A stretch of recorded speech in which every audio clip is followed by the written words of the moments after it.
Hello, hello. Welcome to Hey, hey, Nerdabout, hey. episode 4, Reykjavík.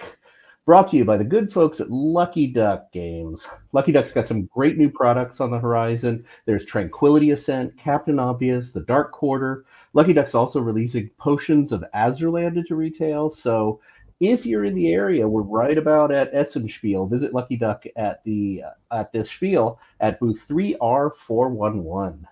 Look at So you Nerdabout. knowing the booth number. That's incredible. I am You're a doing your pro. research.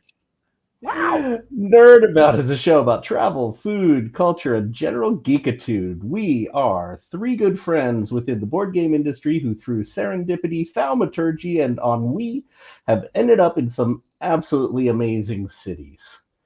So, let's go ahead and do some introductions. I mean, the first introduction is there's only two of us. So we're sorry. I know. But That's we're missing Beneeta. But let me tell you about me. I'm Daryl Andrews. I'm a board game designer. I've designed some games like Bosk and Sagrada and The Dark Knight. And I'm a consultant for Maestro Media. Oh, and fun fact, do you know that Iceland has only one native land mammal? And that is the Arctic fox. So what does the fox say? I think it says, "Yo, how's it going? I'm a fox." I am Corey Thompson, co-owner of Above Board TV, co-host of Board Game Insider, and author of the interview website Dice Tower Dish. And did you know Iceland had the world's first democratically elected female president and the first openly gay prime minister? I love it. I love it. That's pretty I cool. love it Although too. Canada did have a female prime minister, so we must have been slightly behind, but we're trying. Yeah, the lady of our group is missing, as mentioned, Beneeta, but she couldn't make it because she's actually on her way to Essen, Germany, which we talked about in our last episode. So if you're curious about Essen, check it out. And obviously, we're in Iceland, right? No. We're traveling so much. We're actually kind of making our way over to Essen. We're going to go there tomorrow, but right now we are in Helsinki, Finland. So that makes sense, we'll talk right? about that. I don't know. No spoilers. Maybe in a future episode. Maybe a future episode. And we're currently traveling with our friend, and so we want to dedicate this fun fact of Iceland, and that there are no mosquitoes in Iceland. Although our special guest coming up, who you will get to meet soon, did remind us that there are other annoying bugs. Guys. Little biter guys. How do I say this bug's name? It's a Culicoides recoditis. But in Icelandic, how do you say it? Lusmi. Lusmi, which ironically translates to a midge. So we because our dear friend is named Midge. Midge. And this one, I'm really looking forward to this episode. I got to spend a lot of time in Iceland last year with our special guest and with Above Board. We filmed board games on a volcano, and I fell in love with Iceland. I think I'm destined to come to Iceland before the Essen Spiel every year. So yeah, I mean, you made me jealous last year. So I know I suckered you into it. We finally did it. So I'm so excited to share some of the sights and things we did. One of the iconic things, and again, I'm sure I'm going to mispronounce this. I mean, no offense. Thankfully, our special guest will correct all my. I fully admit Icelandic is the language I am absolutely the worst at pronouncing. And I'll still be worse than you, buddy. So don't worry. I will offend our Icelandic friends more. The Hallgrim Skirkja. I think. Okay.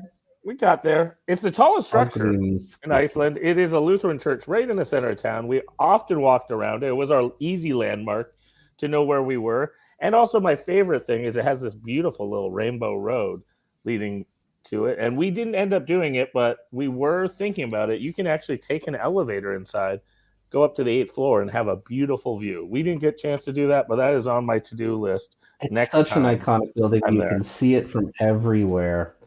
The other really common thing that we drove by all the time was the Sun Voyager sculpture. It's this gorgeous Viking longboat, huge sculpture, but it's almost skeletal. It's metal, silver, and just has ribs and this sleek shape to it. Absolutely an iconic image of Iceland sitting right next to the water. Yeah, right when you're driving right into the downtown. We would see it every day that we were in the city. The other, honestly, the thing that I knew actually about Icelandic fun I think this is what you were the most excited about. This I was the most excited about, and I've honestly been tempted to come multiple times. I've technically been in Iceland's airport multiple times. I have flown to many in Essen on Iceland Air, and they advertise that you can take a shuttle right from the airport to the Blue Lagoon. And so the Blue Lagoon is this beautiful, tranquil, like it looks, everything looks like you're on another planet, but it's like steam rising and this just very milky blue water, and it's part of these a natural resort. hot springs. Oh, it's so gorgeous. It's amazing. Yeah, so we went. It was incredible. In the largest hot tub ever, which obviously I loved. And so we, were there for a good majority of our first full day. They give you a drink, like a wristband that you can go up and scan for a beverage or two. We went to the mud mask area. There's a waterfall. There's, you name it, just a really beautiful day. I will give a shout out. We didn't do them, but there's also the Sky Lagoon. There's the secret lagoons. There's hot springs everywhere.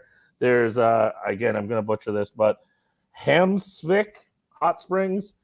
Each of these have their pros and cons. I did look into them. I'm, a researcher, as everyone knows. And for us, we wanted to do the classic Blue Lagoon experience, but I will definitely, the next time I come back, do at least one or two more of these. They each have their different vibes. From what I've researched for Sky Lagoon, it's a little more like kind of high class, resorty. Like you can do the full routine of like cold plunges and sauna and going out. They have a beautiful lookout that's kind of to an infinity pool off the side of a cliff. So each of them have their strengths and weaknesses. So we wanted to highlight that quick. But we chose to go down to the Blue Lagoon, which was approximately 45 to 50 minutes drive just south of the city. We did a few other things. We went to the flea market in the city. It was cute. It was small, but it was fun to interact. A decent sized indoor flea market. It was pretty neat. Yeah, well, one of the other major things we did that I want to give a shout out. Again, we didn't end up in the city every day. We decided to actually, in our limited time, try to explore the island a bit more.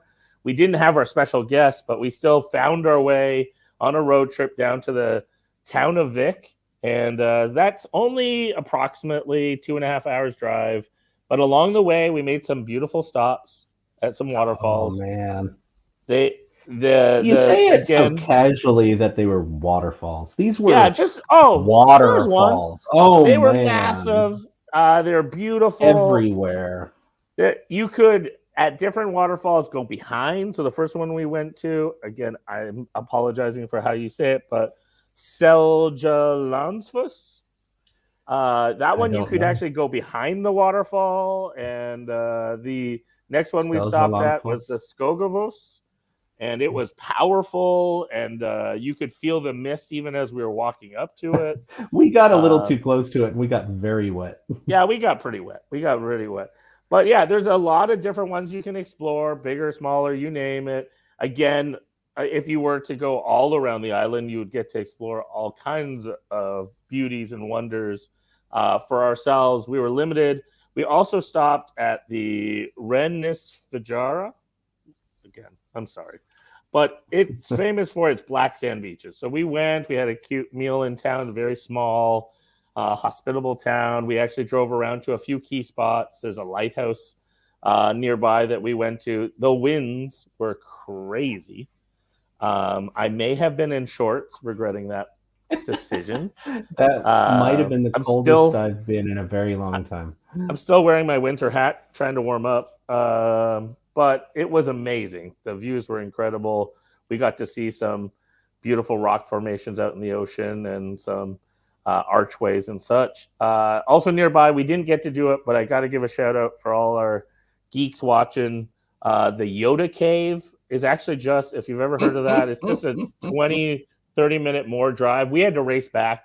But, next time I go down that way, I'm going to try to explore the Yoda Cave. It is just a little natural phenomenon spot, a cave that if you go inside and you look out, the shape of the cutout looks like Yoda. So that, were some of the sights that we saw, but also everyone knows we don't just go for the visuals. We go for food and drinks too. And I think we're gonna tag team some food things here. Yeah. So what was the first thing you got for us, Corey? I arrived a day early, and a special shout out to Anna, who was kind enough to let me rent her house, which was the same place we stayed with the film crew last year. And it was within walking distance of Passion Bakery, which, the baked goods were so, so good. We had cheese bread and a loaf of sourdough and little cakes. They have coffee and they have sandwiches, and they're so friendly. Hilmar had actually our special guest. I've spoiled the surprise. Hilmar had introduced us to Passion Bakery last year, and I just was so glad that I was so close to it. Yeah, it was a nice welcome to just show up at the house, and there was already some delicious baked goods. Another shout out, another bakery that we hit up was called Deig, D-E-I-G.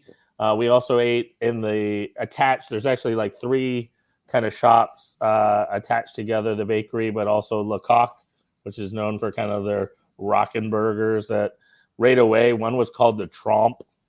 We weren't getting into that, but the food was delicious. It was really fun. Just the vibe was awesome. Like they had like toys and board games from our childhood all spread around, and that was delicious. Just like a really, nice, fun. We tried a variety of things. The falafel was really great. The fries were great. You name it. So we really enjoyed that. But beyond that, then we also did some local stuff. Oh, and we should talk a little bit about local specialties in food. Iceland's known for a number of dishes which are a little on the unusual side for people who aren't around the area. So we had haukar, which I've been practicing how to pronounce it, and I'm terrible at it.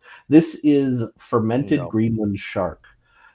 Greenland sharks are really big, weird-looking fish in the Arctic, and if you catch them, they're poisonous. They build up actually too much urea in their body. So if you ferment them, then they're edible, but they have a unique quality that they build up ammonia. So they make a vapor that goes up your nose, and I like it quite a bit. No, thank you. I tried it. I did give it a try. We were discussing this. We went to a higher end restaurant and got haukar, and it so it wasn't as intense. It was nice and smooth and lovely. They're also known. A regular dish is minke whale is served pretty regularly. They also eat the local birds are puffins, which are usually smoked, and they have pickled ram's testicles and smoked sheep's head. There's a kind of a seagull called a guillemot, which is a traditional dish in Iceland. So there's a lot of more unusual on the ocean kind of fare.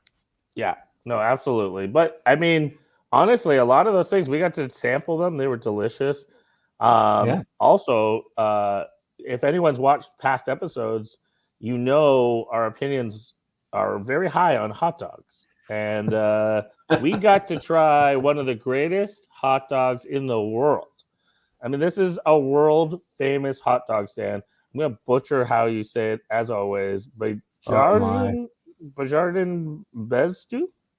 No, that's not how you pronounce it. But so. Hilmar will save me later. It was great. It was, a lamb dog with a little rumala and crispy onions. They have their own go-to sauce. You can buy it in the airport. I saw it in the fridge at the Airbnb that we were at. Just a shout out to the woman putting together the hot dogs. She was so fast and she was just slap, zing, slap, zing, slap, boom, slap. Boom. Yeah, It was amazing. Always a line. So amazing good. hot dog. So one of the traditional restaurants that we went to is called the Three Trench Coats, and it's funny because it also means the Three Frenchmen. It's a play on words. We had very traditional dishes at the Three Trench Coats. This is where we had the fermented shark, and we also had a little bit of whale and some puffin. We had horse, fish stew. The fish stew is my favorite thing in the whole world. So absolutely fantastic. I'm in love with the food in Iceland. It's everything was so fresh. I'm actually drooling here talking about it. That's really terrible. Wow. I love it. I mean, it was but Three Trench Coats is my favorite traditional restaurant. And again, it's our special guest introduced me to this last year, and I knew I had to go again. Yeah, honestly, like when I think back, it might have been one of my favorite restaurants for sure. It had like a local vibe. Like I didn't feel like a tourist there. I felt like I was sneaking in to like a local haunt, like just the neighborhood, great, secret spot that people knew, and we were there as well. But we also had a couple real high-end meals that were amazing. True. I got to give a shout out to Dill. We went to Dill, which was the original Michelin-starred restaurant. Was the first, I believe, in 2017. I could be wrong on that exact date, but they were the first to get a Michelin star and kind of open the scene of people considering Iceland for Michelin stars. And now there's 3. And we also went to Brut. We went for brunch. It was, again, a really delightful brunch. That was an amazing brunch. Yeah, they had at Dill for their namesake. I just want to shout out that they actually had a dill sorbet. This was a little thing of ice cream made from dill, and it was so good. It was so unusual. I loved it. I was a huge fan of that. The whole meal was amazing, but that was pretty special and really stood out. Brut was phenomenal as well, and they were really passionate about having, you think buffet, you just think like just things under a lamp too long. No, that wasn't the so fresh. You would go up and start to take something, and they'd say, no, this is too old. Let me put a new one out for you. Right. And the table of desserts was just transcendent. It was wonderful. The only Michelin that we missed was Moss, which is actually a restaurant at the Blue Lagoon. And you have to either get a reservation well in advance, or they do hold some for people that stay at the resort at the Blue Lagoon. We didn't do that, but thankfully we did get squeezed in to Lava. So that's the other main restaurant at the Blue Lagoon, and it was phenomenal too. I had a lot of Arctic char, and that was a really good piece of Arctic char. Yeah, it was quite yummy, quite yummy. There was another go-to that we went to, Corey, and we had a special guest that we're going to talk about later. My goodness. So there's a restaurant in downtown Reykjavik called Tapas Barin that I went there, I believe, 3 times last year. And they have it's a bar and restaurant with tapas and little dishes, but they also had a chef's tasting menu that is extraordinary. So we went to Tapas Barin with one of our special friends in Reykjavik that we'll talk about in the geeky section, and we got a tasting menu called Into the Unknown, and it was just dish after dish of magnificent. No, we had no idea. We had kangaroo. Yeah, kangaroo was pretty great. That was delicious. A first. Yeah, it was yummy. But a whole bunch of different things, and we had some really good sangria at Tapas Barin. Yeah, so then, I mean, hard to go wrong with that. We'll talk more about who we had with us in the geeky section, but the last main dinner we had was at a place that I had found that I was really excited to try called Skull, which for anyone who doesn't know, that is the traditional toast that you all say skull. And it was, again, similar to Tapas Barin, lots of little plates, small plates, that you could try different things. We did the tasting menu. The fun part was that it used to be part of the food market and was kind of like the go-to spot that you would go to in the food market, but they have a brand new brick and mortar location. So we got to try that. I think they said that they were on their second week. So we timed it just right. And again, a phenomenal Isn't meal. That where you had cod wings? Yeah, cod wings. Everywhere we went, someone had cod, but they did a cod in a way that you literally just with barbecue sauce could eat cod like it was a chicken wing. It was great. It was so freakishly good. I love the cod wings. Now, Skal toast. We have to talk about the drinks. So, absolutely, the liquor in Iceland is an aquavit kind of schnapps called Brennivin, and the brand name is the Black Death. And I'm not really a big drinker. I like my wine and things like that, but I don't usually do hard alcohol. But wow, Brennivin has this flavor of rye bread, of heavy caraway, and I absolutely love it. And it was really. I actually got in a little trouble last year when we were filming because I had a little too much of it and missed a filming shoot. But this year I was more careful. I did great. You were careful. You were good, but it goes down easy. So I understand how that can happen. It just really delicious. Tasty. It has like a nice that caraway just being left in your mouth. It just nice, just a nice feel. I also got to squeeze in one last shout out because you mentioned aquavit, and we had a surprise food experience. Do you know what I'm talking about? At the airport. No. Oh my goodness, I totally forgot about this. Right. The breakfast at the airport was incredible. We went to a Danish restaurant in the Reykjavík airport and had eggs and caviar and aquavit cured lox. It was I've never had anything like that. That aquavit cured lox, I still dream about it. Yeah, it was really, really special. I didn't see it coming, but it was really good. The name of the restaurant is Jomfrun. So anyone, if you're at the airport and you're there for breakfast, get the aquavit salmon. It was so good. So good.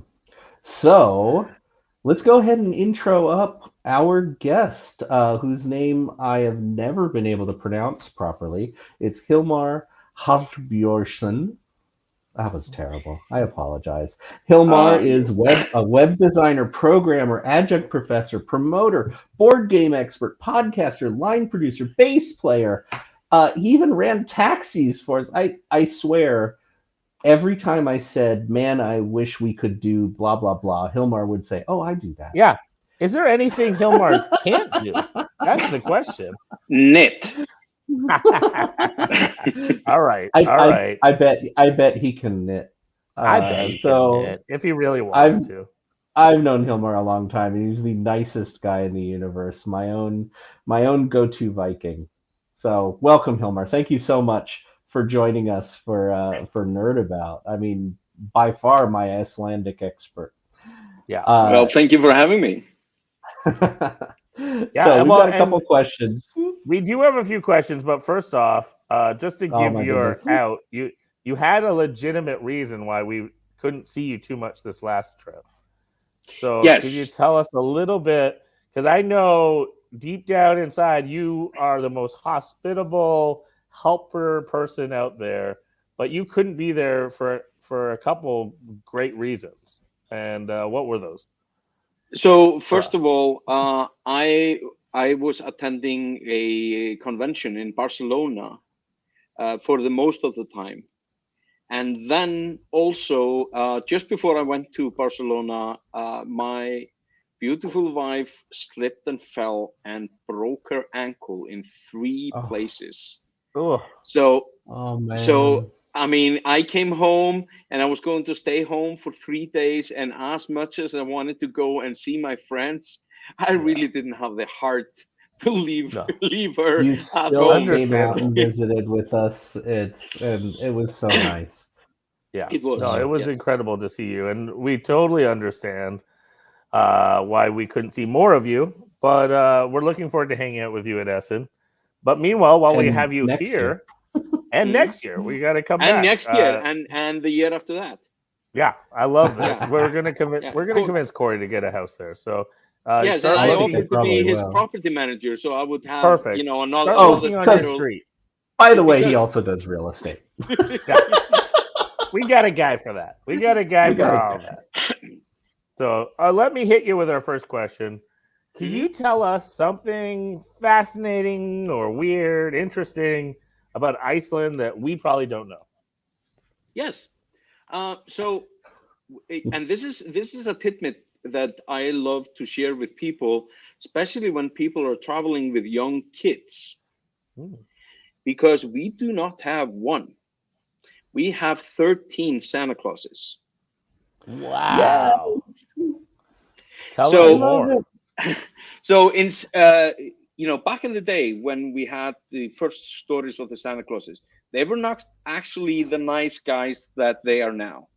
Right. They were mischievous. They would go and rob, meat from your The meat hook. from your He'd have the meat hook. the meat hook, the window peeper. I mean, they have really creepy names when you directly translate them to English. But generally, they were son of trolls, Grýla and Leppalúði, and actually, I would say Iceland was one of the first really feministic countries, because these stories go, way back. We're talking about, maybe 1400. And Right. Grýla, the mom, she is the hardest. Leppalúði is just a wimp. He doesn't do anything. It's like speaking Grýla from experience. all the way. Definitely. Right. Oh, And also they have a cat called the Christmas cat. And the story is that if you do not get a brand new piece of clothing during Christmas, the Christmas cat will come and eat you. Wow. Oh my goodness. Yes. You get serious real fast. That escalated. So you better get some piece of clothing. Yeah. Now Oh no my one complains goodness. about getting PJs, right? Like they're like, No, wow, no. good. I didn't get killed. Please give me socks or the cat will eat me. Yeah. Right. Seriously. I love it. I love it. That's hysterical. All right. Super interesting. I love that. My wife's a huge Christmas fan, so I can't wait to spread the news about all the different The Santas. Christmas cheer and horror. Right? Like, it just makes it even more interesting. My next question is, again, Hilmar, I know hearing from Corey that you shuttled people around and helped with the above board, that you know this entire island. Where would you go if you could drive someone anywhere on the island? Where is your go-to? Like, maybe it's the most beautiful, most weird, most interesting. Where would you take someone on the island to show them something interesting? So there are two places that I would really want to go. Either to the West Fjords, which is like in the top left corner of Iceland. It's a very beautiful scenery, almost nothing but untouched nature. A lot of high mountain roads that are, for some people, even in the summer, they would consider it to be impassable, even though we drive them all the year around. And there you can go, there's a red sand beach there. There's some really awesome puffin habitat, which is actually the most western point of Iceland. Cool. Absolutely amazing to go there. I would either go there, or I would go to the northeast part of the country. Sure. And the reason I am picking those two places are because they are not very much in the common route of the tourist. Right. So there, if you would like to get, unspoiled nature, that is very much where you would find locals traveling, that would be those two places. Sure. In the northeast corner, you would have places like Langanes and Raufarhöfn, where the Arctic henges, which is absolutely amazing stone, henges they're building, just breathtaking when you see it. Just recently, there was a Viking metal band playing there in the Arctic henge and that was absolutely mind-blowing. I was so sad that I was not able to go there. There's a Viking metal band. Of course there is. And I should have known. Yeah, and there is also and historically and also mythologically, there is the place called Ásbyrgi, which is like in the middle of nowhere. You would see this. You would see cliffs that will make almost like a semicircle. Oh, and, okay. Oh, so very, very beautiful. And it was most likely formed, as a catastrophic glacial flooding back, 10,000 years ago. But there is also a legend. And the legends say that the unusual shape of the canyon is that it's a hoof print of Odin's 8-legged horse Sleipnir, where he touched one of his feet in the ground. Sure. Because of course we believe impressive. in that stuff. I love it. Of course. I love it. Oh, that's amazing, man. So cool. Well, right. We got one more. Corey, do you want to ask the next question for? So you're a big board gamer. We're big board gamers. If there were a board game about any part of Iceland's culture or natural splendor, what do you think it should be? An Iceland-themed board game. So actually, a little bird, and Corey, he is very little. David Turczi. Oh, He told me that Perseverance was actually originally to be themed around the Icelandic Parliament in the 900s. So I am actually, mad to him to have then changed it to some dinosaurs. I mean, we have a million games about dinosaurs, but I want Icelandic government. So did the Icelandic Parliament rise up and attack the people and eat them? I'm not sure how they were able to go from there to dinosaurs. Maybe it was a metaphor. It was a statement. I don't know, but David actually he described it to me, the original ideas, and I understand why they went the other way, but as an Icelander, I would definitely like to see that, because we even though you will find a lot of avid board gamers in Iceland, the history of Icelandic board games is a very, very sad history of roll and moves, question games, and spoofs of American party games. Totally. Unfortunately. Well, I know what I was inspired by, and I'm working on now a card game about waterfalls, because we were chasing waterfalls. Okay. So, so my title is going to be "Don't Go Chasing Waterfalls." You'll probably do fine with that title. I don't think anybody else has used it. No, I don't think that's a copyright issue at all. No. All right, Hilmar, I think we're going to put you backstage for a little bit. Just a little bit, because I want to swing back to Daryl's pronunciation. Oh, yes. Maybe do some name dropping. Do some name dropping and all the stuff. So Daryl's the best. Daryl, what did you call the hot dog stand? Oh boy, I don't think you want me to try to say that again. Do you really? Do you want me to butcher it again? I think Bajerdis Betsy. No? Right, give him a grade from Eric. Oh boy. Yeah. So just a little bit of fun story. So as a promoter, one of the things that we always have to supply is an after show dinner, which is either a pizza or a takeout for a Sure. Asian restaurant or stuff like that. Yeah. I always offer a hidden secret choice, and I won't tell the people where they're going. And I Right. will then take them to the hot dog stand. Yeah. And I had once in my car sitting like this with 4 hot dogs in her hand, Cyndi Lauper. Wow. That is awesome. I That's love your so stories cool. when you were a promoter. I love You've it. told I me love this it. crazy stuff. I know even like when I looked it up, there's famous pictures of Bill Clinton eating there, and you name it. There was even, you could buy the hat and the apron in the airport. Yep. I was real tempted. Like, it's an icon now. They're really good it hot is. dogs. I love it. Well, I appreciate this, Omar. We're gonna send you into the magical backstage behind the curtain, bring you back for our final question. So thank you I wish so much. I had the woo woo woo woo. Yeah, we got to work on some special effects for us.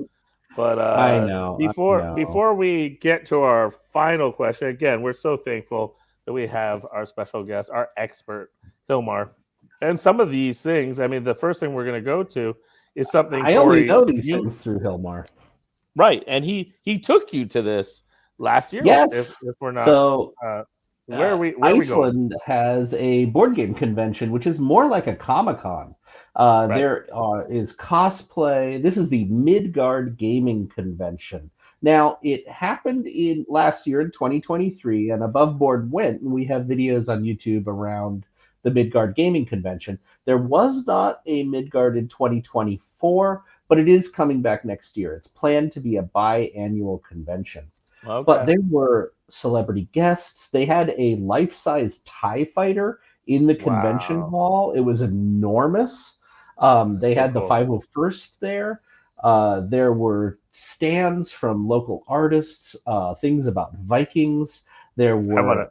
I want to go. Like, when you were telling me about it, I was like, "Oh, I got to get there next year." I missed it. It's usually been in year. September, but they're revamping. It's going to come next year. We'll try to make it happen. That would be so cool. I know. I was shocked. The game scene, although there might not be a ton of designers, there's a great community. There seems to be a really great fostering of like people being into whatever geeky subject you want to be in. You can be. Obviously, we're both into board games, and so we paid our respects. We made a visit to Spill a Veneer, the game shop. It was awesome. Corey went before I got there, and then I actually went and showed up, and it was Sunday, and they were closed, and I screwed up. And thankfully, though, the owner, Sven Hilder, I think is her name. She's actually, I later found out, I didn't know this at the time, because while our friend Midge was going and getting a tattoo done, which was awesome, she got a little puffin. I snuck back to the game shop, and thankfully she saw this weird guy outside taking photos, and had mercy on me and brought me in and showed me around, gave me a tour. So it was really fun to get to see amazing children's selection, especially of games. Oh, and that huge downstairs play area. The owner's area was amazing. Is so nice and so sweet. And coincidentally, really good friends with our previous guest, Ilka from Germany. Yeah.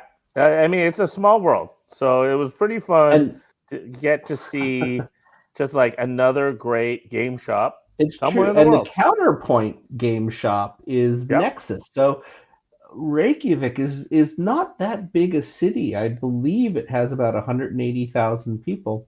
Right. But Nexus is a huge game shop with a huge variety of games, toys, posters, collectibles, you name it. All sorts of geekware. And we visited with the owners for a while, had a wonderful time. It's in a nice little mall area. Nexus, we bought a couple games from Nexus. It was fantastic. Yeah, it was really fun. They were really hospitable. All right. So we're going to talk about a couple of the cool, touristy, weird things in Iceland. And you can't do that without talking about the Iceland Phallological Museum. This is how should I put this in a classy manner? It's colloquially referred to as the Penis Museum. It is a museum with displays of penises. Yeah. Every species, history, differences. Everyone has a little tag and at the bottom it says, "This one's weird because."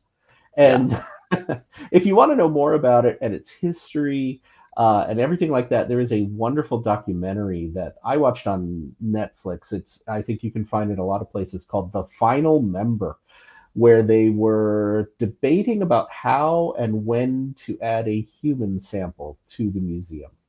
It is an amazing documentary about the weirdest things on Earth. It was so the Iceland special. Phallological It was Museum. very special. We even had penis waffles at the end. Yep, penis waffles, and they will sell drinks in penis glasses. They embrace it fully, and it's an educational museum. There's school tours there. One of the other ones that we did when I was in Iceland with Above Board is we went to the lava show, and this I highly recommend. It's a large building with an auditorium area, and they make lava. They have intense burners and melt basalt rock into lava, and they pour it out into the middle of the arena. And the announcer who's talking about everything and giving all the education has to wear a protective suit. It's so hot when it pours down the slide. In the audience, I could feel the heat hit me. It was absolutely incredible. Too hot. It was amazing. I really recommend the show. We also went by the Icelandic Punk Rock Museum, and this is cool specifically because it's in an abandoned public restroom in the middle of Reykjavik. There's a stair that still says, restroom, and the stair down leads to a tiny little room with tons of punk rock history and items and a couple old urinals. And it's that juxtaposition, to me, just perfect. Absolutely perfect. It's punk rock. It's punk rock, man. It was as talking about rock, though. We did tip our hand earlier and said we had another special guest that we got to hang out. I'm so thankful you invited them out. We hung out with them the whole evening. Yeah, who was it? This is a friend through Above Board. Used to work with my co-owner of Above Board, Travis Oates, and this was Nick Jameson. So, we could list his accreditations all over the place, but so many. He was the bass player for Foghat on the song Slow Ride. He was on that album. He produced the album. He still writes music for movies and soundtracks and TV shows. He's an actor. He was on the TV show 24. He was the Russian president. Yeah. He was on Lost. He was the voice of Emperor Palpatine on Clone Wars cartoon and is a prolific voice actor. Yeah. Every time we'd bring up something at dinner, he would say, "Oh yeah, I did that. I was in that. I did that. I had a part in that. I did that." It was incredible. Random things we brought up. We brought up Spider-Man. He went, "Oh yeah, the '90s cartoon. I was Michael Morbius on the Spider-Man cartoon." It was wild. It was incredible, the experiences he's had. Absolutely delightful human being. We ate our dinner at Tapas Brennan with Nick. Such a nice guy. Yeah, it was super cool. And in general, one last thing we need to give a shout out for is some of the locations. We saw a little bit of it, but people will recognize a lot of these places. Well, the whole island just has this alien, otherworldly look to it. Yep. And of course, they filmed so many movies in Iceland and so TV shows just to have that look. Yep. Yeah, no, it was really cool. I know some of the stuff, like our friend Midge would be like, "Oh, this looks like Prometheus," and we'd look it up. Oh, it is. It was filmed there. Or Game of Thrones scenes or Star Wars scenes. But for me, there were two in particular that I kept referencing. that I'm obsessed with. They're not huge films, but they're really big deals to me. One was Life of Walter Mitty. If you have not seen that film, it is a personal favorite of mine. It's a remake of an old movie that really is nothing like the original, but it's true. It's Ben Stiller's director debut, and there's so many epic shots of Iceland that film was part of making me fall in love with the need to come visit. I didn't get to see any of the filming locations. As Hilmar was mentioning, much of the north and especially the northeast was used for filming.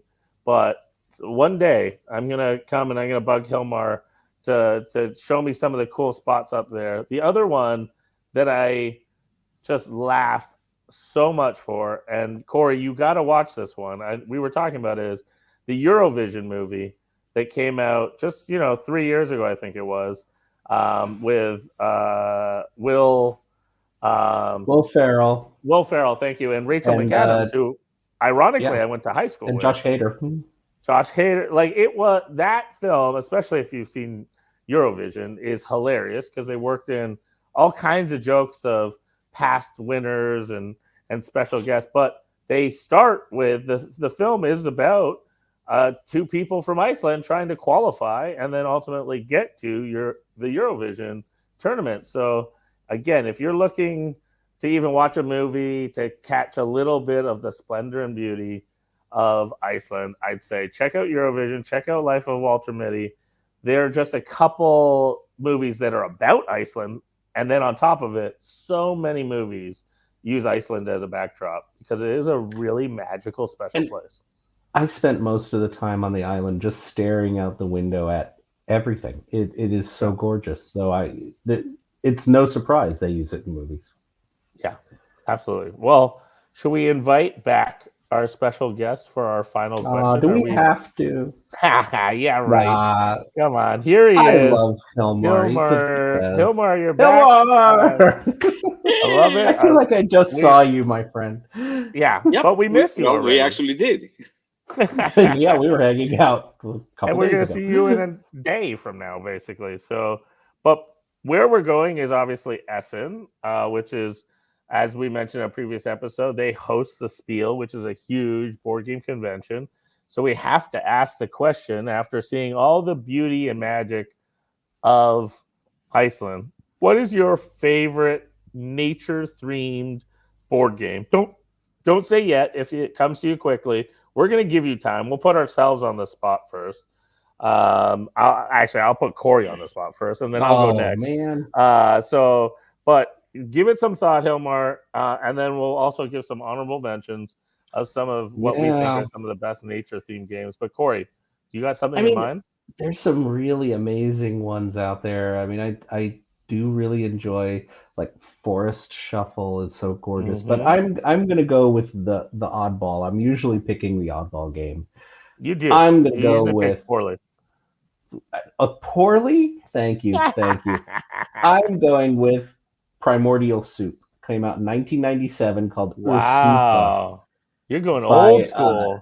Doris Mateos and Frank Nestel. And it is about life. It is about evolution. It is so good. And it is also about amoebas eating each other's poop.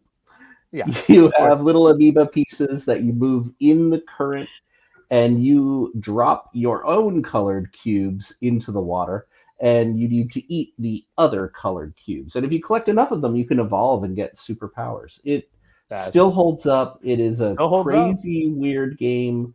I absolutely love it.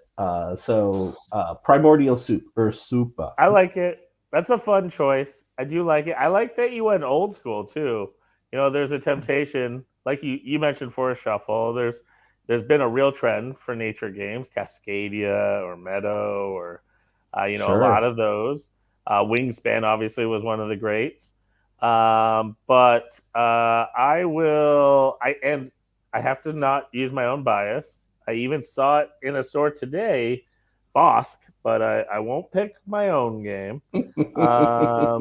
So instead, my selection is the Spiel des Jahres winner from 2007, Zularetto. Still old school. So Zularetto is a fun game from Michael Schock.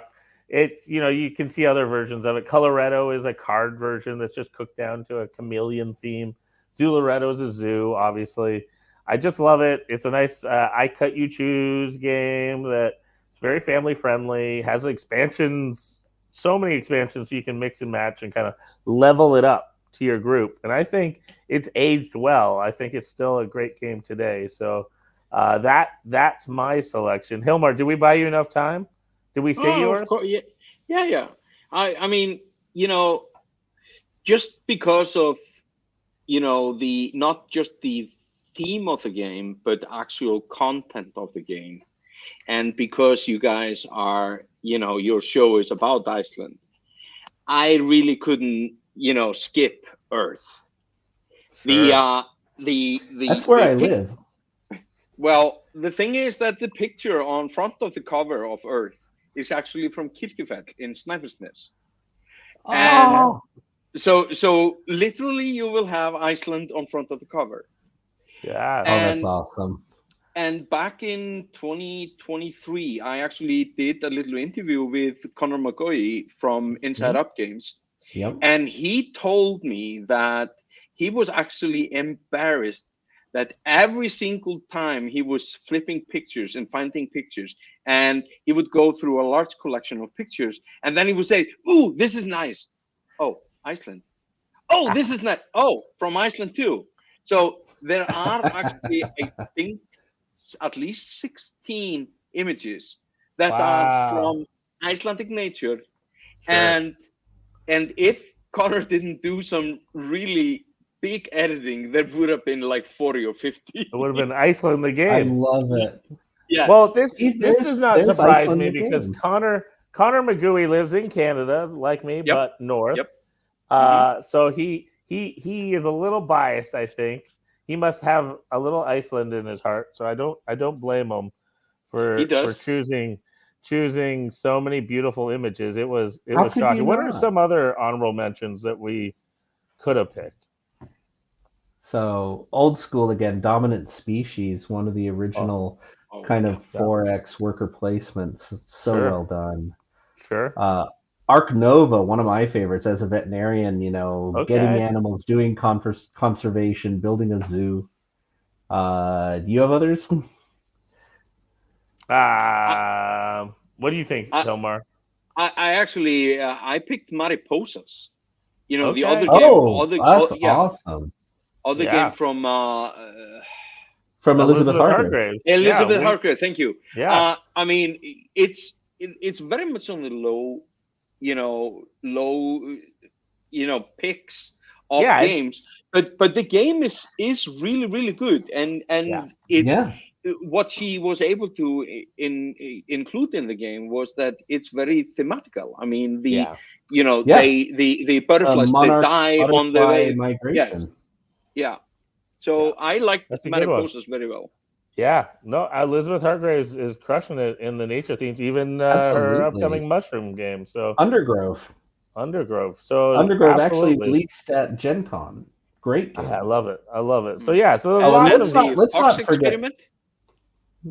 She also did the Fox Experiment. Yes, the Fox Experiment. Yes. The Fox Experiment. That's a fantastic dice game. I have a lot of fun with that one. The science and the history are kind of weird now, but it is so fun. Good. And let's not forget Parks. Parks is like the original nature game from Henry Audubon. Such a nice guy, such a good game. Yeah, friend of the show. Absolutely. See, there's a lot of games out there. There's a lot of nature things. It's popular. I want them to keep coming. I can't get enough of them. They're beautiful. And a lot of fun. But I think we've come to an end, so we got to do our saying goodbyes. Where can people find us? Hilmar, why don't you start us off? Where can people find you if they want to find you on the internet? Well, I'm on Facebook, facebook.com/Hilmar Kari, which is my name. I'm on YouTube as Bordspil_is. Which is, Bordspil.is, which is my webpage about board games. And anywhere else, you will find me under the name Drupal Viking. And that is my alter ego of my profession as a computer scientist. I love it. Awesome, Well, man. similarly, yeah, anyone who's out there who wants to find me on Facebook, again, or on here or Instagram, usually it's my name or I might have my middle initial there. Corey, where can people find you? I'm on Facebook, Corey Thompson. I'm on, of course, YouTube, Above Board TV, dicetowerdish.com. You can find me through Board Games Insider. We love hearing from the audience. I'm on Twitter as Dice Tower Dish. All those things. I love it. And then, next year you will find him strolling down some streets in Iceland.